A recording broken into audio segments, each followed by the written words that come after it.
এই দেবদেবী ভর হলে তুমি দুটো কথা ভাবতে পারো।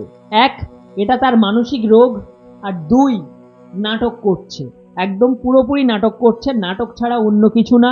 মেরে ভূত ভাগিয়ে দাও, না হলে সেই দেবী সম্পর্কে জিজ্ঞাসা করো যে দেবী তার উপরে ভর করেছে, সেই দেবীর মন্ত্র জিজ্ঞাসা করো।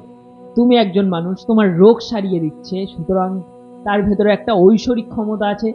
তুমি তার কাছে তোমার নাম, তোমার বাবার নাম, তোমার ঠাকুরদার নাম ইত্যাদি যেগুলো কেউ জানে না সেগুলো জিজ্ঞাসা করো, কারণ একজন মানুষের ভেতরে যদি ভগবান থাকে সে সবকিছুই বলতে পারে।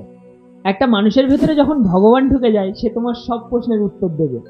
এই রিসেন্ট জনগণের হাতে ধরা পড়েছে কৃষ্ণ কালিমা, যে এই ভরকে ব্যবসা বানিয়ে খেত। দেবতার নামে ভণ্ডামি, হাতে নাতে ধরল উত্তেজিত জনতা।